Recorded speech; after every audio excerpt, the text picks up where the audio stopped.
Hello dear students, my name is Yashika, and as you know that in earlier two lectures we have covered the present tense as well as the past tense. In today's lecture we will try to understand the future tense along with its four subtypes. Uh, just a quick recap of what the base for this topic is. We should know what a subject verb object is supposed to be, how to identify in a given sentence what is the subject, what is the verb, and what is the object of that particular sentence. Also, we have discussed the four types of verb forms which are used in the topic of tenses. We have seen that in perfect tenses, V3 is the kind of tense which is used. In past tenses, we use the V2 form. Similarly, there are certain sentences where the each verb form is supposed to be used and represented. So in today's topic, we are starting with the simple future tense. When do we say that a particular sentence is in the simple future tense? It is very easy. This kind of tense will always represent something or some actions which will be happening in the future, which are yet to take place, which the action is yet to happen. Such actions or such activities which are going to happen in the future or in the near present, in the evening or tomorrow in the near present, we will classify all these sentences, all these actions under the simple future tense. For example, we will invite him now. Let us see the structure for simple present future tense. It should be subject plus will or shall plus V1. For example, they will come tomorrow. Here the subject is they and will is the helping verb that is going to help us to frame the sentence, while come is the V1 form of the verb. In this particular sentence, we understand that the sentence is in simple future tense. They will come tomorrow. Next few examples. Lisa will go to the supermarket tomorrow. Next year, I will travel to France. I will play tennis when I will be free. Now, in these three examples, the time period is varying. For example, in the first one, we are talking about tomorrow. In the second sentence, we are talking about the next year. So, the time can be as short as for the next day or as long as for years to come. Whatever action we are representing, which is going to take place in the future, is represented by simple future tense. Now in these three sentences, pay attention, particular attention to the verbs that we have used. Go, travel, play. All these three verbs which are used in the sentences are in the V1 form, as you can see in the structure also. Will in all the three sentences. Sometimes shall is also used as an alternative to will. Let us also go back to the table and have a look at the negative sentence which is formed with the help of the same structure. Whenever you are supposed to form a negation for a particular statement, we are just supposed to add the word not after the helping verb. As you can see, subject will shall plus not is the negation that we are using, which makes it a negative sentence along with the verb V1.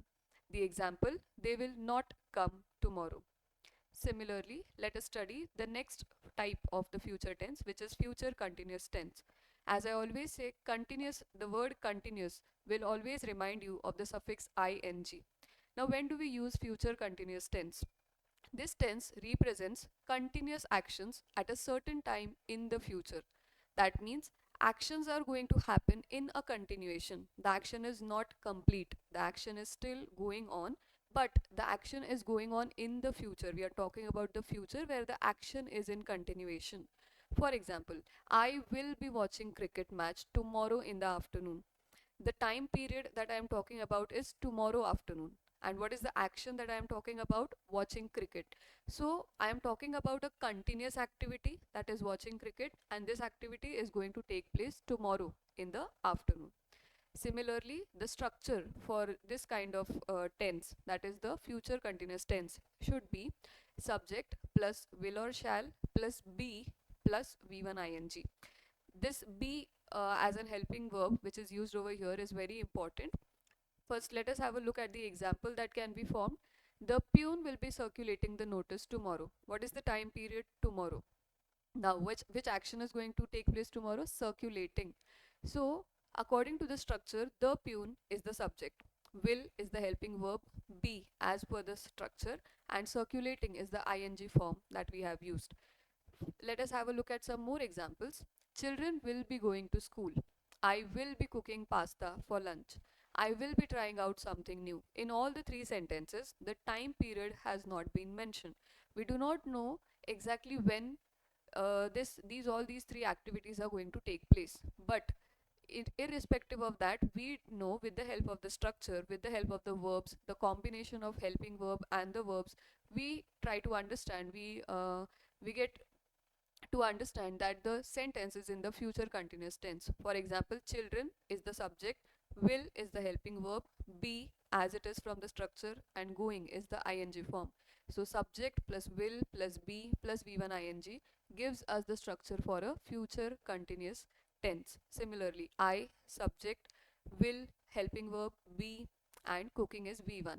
So doesn't matter whether in the sentence the time period has been mentioned or not. As you can see in the table, we have mentioned tomorrow, but in the other three examples, we are not talking about the time period.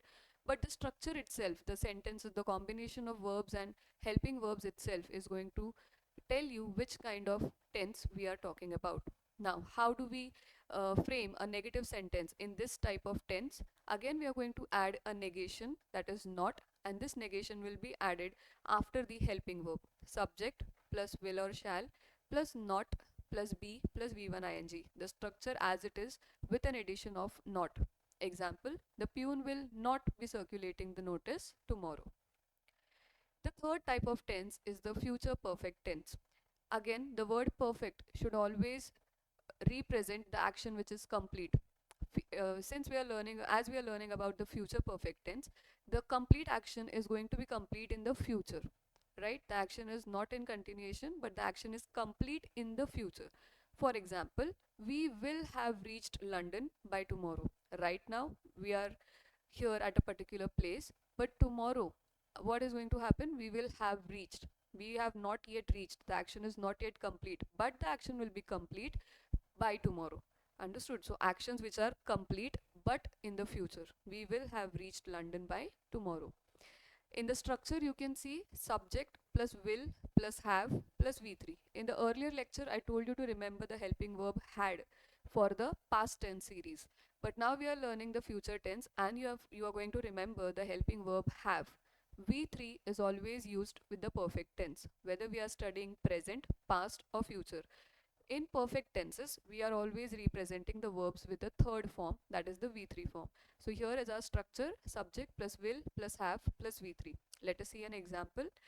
They will have covered the table, right? The table is not covered yet, but they will have it covered later. The action will be completed later in the future, but the action will be complete. The action is not ongoing as we saw in the continuous tense.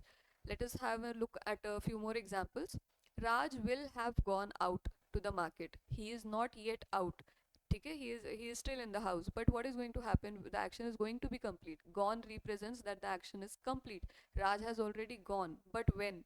He will have gone, but in the future he will have gone out to the market. Second example, I will have done all my homework. Julia will have completed her degree from Delhi University. That means all these three actions are not complete yet, but all these three actions will be complete in the future. Similarly, the negation, as I already told you, after the helping verb, just add the word not and your negative sentence is ready. They will have not covered the table. Now the last tense for today's topic, that is the future perfect continuous tense. Now in this particular tense, your activity will start in the future and it will continue in the future. The action will not be complete. As I told you, the word continuous, in your nomenclature, if you have the word continuous, you have to assume that the verb will be in the ing form. The suffix will be ing that you are going to use.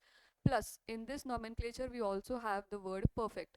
Perfect tense, I told you, represents the V3 form, and hence we are using the form been, B-E-E-N, which is the V3 form, right? Let us look at the example. I shall have been teaching you for 3 years. Now, we will understand this sentence better with the help of the structure. Let us try to understand the structure of this particular tense. Subject plus shall plus have plus been plus V1 ing. Now, to remember the structure easily, remember the word been comes because it is a perfect tense, V1 ing is used because it is a continuous tense, and shall have because it is a future tense. So altogether, the sentence, the example that can be formed is she shall have been crying. Is she crying right now? No. Has her crying activity or the action of crying completed yet? No.